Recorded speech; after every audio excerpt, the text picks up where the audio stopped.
Halo teman-teman, perkenalkan nama saya Syifa Ayu Salwa Kamila dengan nomor NIM 25104015. Hari ini saya akan mereview tentang sebuah film keluarga yang berjudul Keluarga Super Irit. Nah, tidak hanya mereview tentang film ini, tetapi saya juga akan menghubungkan dengan teori Erik Erikson. Nah, penasaran ceritanya? Oke, mari kita bahas sekarang juga. Nah, kisah ini itu berawal dari keluarga Soeharto yang memilih untuk hidup sangat-sangat irit. Padahal si ayah yaitu Pak Tony gajinya adalah 15 juta dan jabatannya di kantor yaitu sebagai seorang manajer. Tapi mengapa mereka semua melakukan ini? Nah, semua ini itu tentu ada alasannya. Oke, mari kita bahas sekarang juga. Nah, sekarang kita akan membahas tentang Kenny Soeharto, yaitu anak bungsu dari keluarga ini. Nah, usia Kenny Soeharto ini sekitar 6 hingga 12 tahun. Maka menurut Erik Erikson, dia itu tergolong sebagai tahapan kerajinan versus inferioritas. Dan cara berpikir dari tahapan ini itu bagaimana aku bisa menjadi baik. Si Kenny ini sangat-sangat jenius, bahkan dia itu kreatif banget. Pernah di suatu ketika dia itu mencoba dengan ide-idenya, mencoba membuat sebuah pertunjukan mini seperti bioskop buatan yang ceritanya itu dia karang sendiri, mulai dari ceritanya sampai propertinya semuanya dia yang membuat. Nah, karena udah terpenuhi itulah, maka Kenny ini tergolong orang yang kompeten, yaitu penuh dengan kekreatifan dan suka kerajinan.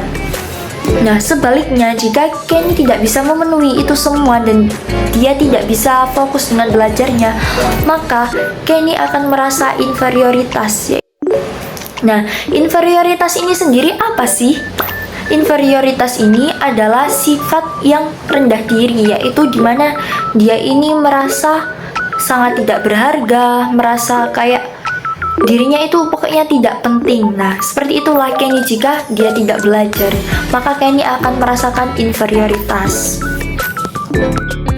Oke, yang selanjutnya kita akan membahas tentang Billy dan Sally. Usia Billy dan Sally ini sekitar 12 hingga 18 tahun. Maka menurut Erik Erikson, Billy dan Alice ini akan mencapai tahapan identitas versus kebingungan. Dan tahapan ini itu berpikir bahwa aku berjalan tanpa benar-benar tahu. Maksudnya itu dia tidak akan mengetahui arah jika dia tidak memiliki identitas. Di teori ini itu mereka lagi fokus mencari identitas dan jati diri mereka. Nah, si Sally ini bermula dari dia itu sering mencoba untuk berjualan gantungan kunci, berjualan sablon baju, dan hasil jualannya ini dia tabung. Jadi dia sudah menemukan identitasnya bahwa dia itu hobi untuk berjualan, cocok di bidang berjualan, pokoknya yang berhubungan dengan keuangan. Sally juga ini sangat-sangat iris berbanding terbalik dengan Billy. Billy orangnya sangat-sangat boros, bahkan dia orangnya nggak terlalu pinter, nggak seperti Sally, pokoknya sedang gitu. Nah, si Sally ini juga pernah mengalami kegagalan, pernah mengalami kebingungan. Karena apa? Dia itu pernah ditipu oleh toko sablon. Jadi dia mengalami kebingungan yang hebat, bagaimana dia bilang ke temennya, bagaimana dia mengembalikan uangnya. Sementara akhirnya uang tabungannya dia itu dia pergunakan untuk ganti rugi kepada temannya. Nah, seperti itu.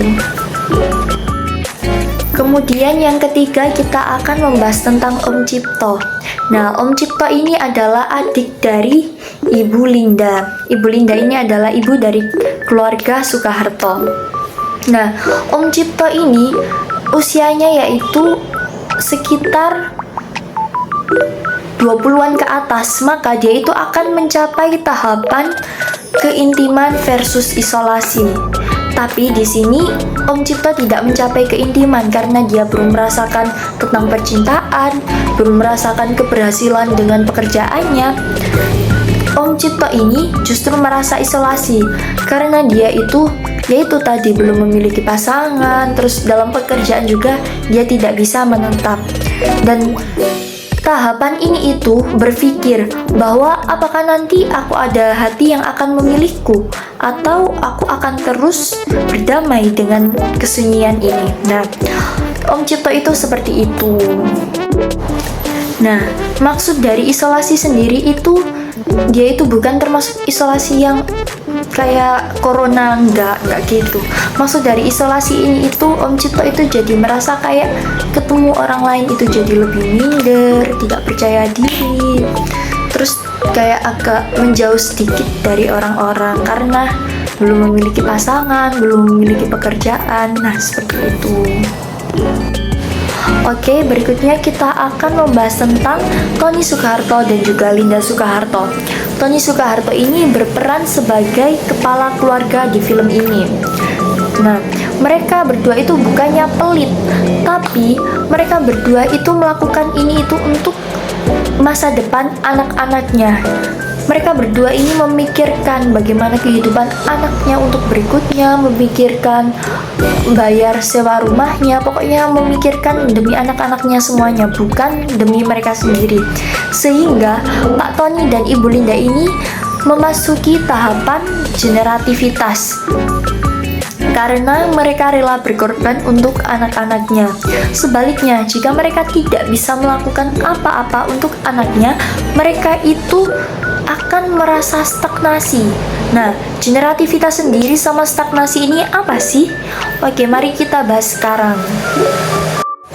Nah, generativitas ini sendiri adalah bagaimana mereka itu berkontribusi untuk membangun masa depan bagi generasinya. Sedangkan stagnasi adalah sebaliknya, mereka tidak produktif, seperti itu. Kemudian selanjutnya yang terakhir kita akan membahas tentang kakek Hans. Kakek Hans sendiri ini adalah bapak dari Pak Tony Soeharto, yaitu mertuanya Linda Soeharto. Kakek Hans ini masuk ke tahapan integritas versus keputusan. Nah, maksudnya itu gimana? Jadi, kakek Hans itu dia itu berpikir apakah aku akan berguna di kehidupan ini atau malah sebaliknya tidak ada gunanya sama sekali. Nah, untuk menjadi berguna ini kakek Hans itu dia itu karena orangnya irit, maka dia itu otaknya berjalan banget. Seperti pada suatu saat itu dia itu membeli bakso dengan harga 15.000. Nah, bakso itu dia jual kembali dengan dalih dia tidak mau daging. Nah, satu baksonya itu dihargain 3.000. Jadi satunya mie-nya 3.000, baksonya 3.000, kuahnya 3.000. Dan karena harga yang cenderung lebih sedikit ini, maka yang beli juga banyak, sehingga dia itu mendapatkan keuntungan. Dari yang awalnya dia beli harga 15.000 hingga menjadi 19.000, dia itu mendapat keuntungan sekitar 4.000 rupiah. Nah, kakek Hans sendiri ini dia itu karena keiritannya, karena dia itu bisa bermanfaat, bisa menghasilkan uang lebih banyak, dia itu memasuki yaitu sudah memenuhi kriteria integritas.